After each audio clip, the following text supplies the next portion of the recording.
Giridih seat से दूसरी बार जीते सुदीप कुमार सोनू को मंत्री बनाने के बाद पहली बार वो गिरिडीह पहुंचे, जहां कार्यकर्ताओं ने का भव्य स्वागत किया।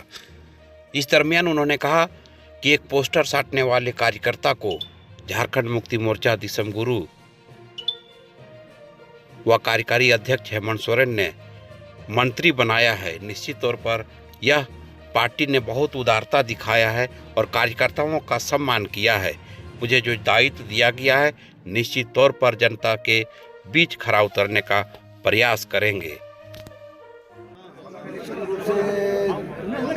एक पोस्टर साटने वाले और झंडा बांधने वाले कार्यकर्ता की हैसियत से काम करते हुए आज अगर मंत्री बने हैं तो निश्चित रूप से राजनीतिक कार्यकर्ता ने बड़ा लंबा सफर किया है। मैं तो सबसे पहले धन्यवाद करना चाहूँगा अपनी पार्टी के केंद्रीय अध्यक्ष दिसम गुरु शिबू सोरेन जी को, हमारे कार्यकारी अध्यक्ष हेमंत सोरेन जी को, कि एक कार्यकर्ता को इस स्थान तक पहुँचाने में उनका बड़ा योगदान रह गया सवाल इन 35 वर्षों के कार्यकाल में ज़मीन से जुड़कर चीज़ों को बहुत कुछ देखा, हमने महसूस किया, जनता की भावनाओं के स्पंदन को महसूस किया कि जनता चाहती क्या है।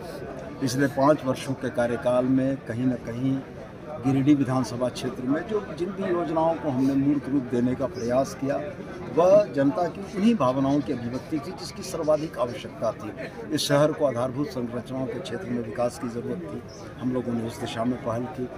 आने वाले भविष्य की पीढ़ियों के लिए शिक्षण की बेहतर व्यवस्था की आवश्यकता थी, वो किया। पीरटांड जैसे सुदूरवर्ती इलाके में जहाँ रोजगार के अभाव में लोग पलायन करते थे, वहाँ हम लोगों ने मेगालिक सिंचाई परियोजना दी।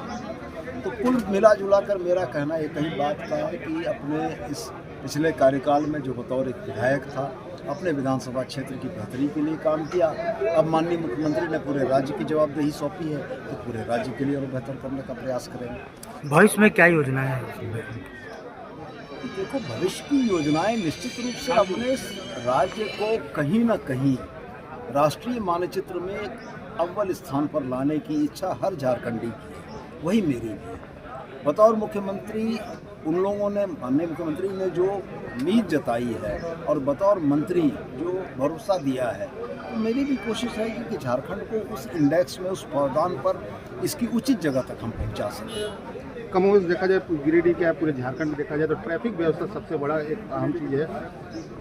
उसके लिए चूंकि आपका जो मंत्र है, ट्रैफिक की व्यवस्था में कई एक तत्व समावेशी है, जैसे सड़कों पर बढ़ती गाड़ियों की संख्या, झारखंड में अर्बनाइजेशन या शहरीकरण होता हुआ जो जिन सड़कों की क्षमता 1 लाख के शहर के ट्रैफिक को संभालने की थी, आज वहाँ 3 लाख का ट्रैफिक है। तो इन तमाम अलग अलग तत्वों को ही मिलकर ट्रैफिक जाम की समस्या बनती है और कोई एक विभाग या कोई एक एफर्ट इसका समाधान नहीं कर सकेगा। समग्र रूप से इसको सुविचार करने की आवश्यकता है। शहरों में बाईपास बनाने की आवश्यकता है निश्चित रूप से, और कहीं ना कहीं जो सड़क जाम की समस्या से लोग जूझ रहे हैं, उसके लिए फुटपाथ को क्लियर कराने की भी ज़रूरत है। मैं देखता हूं कि मानवीय संवेदनाओं को ध्यान में रखते हुए, लोगों को कम से कम परेशानी उसको ध्यान में रखते हुए इस दिशा में भी हम लोग सुधार के लिए कोई एक बड़ा प्रोजेक्ट जो आपका ड्रीम है उसे आप पूरा करना चाहेंगे?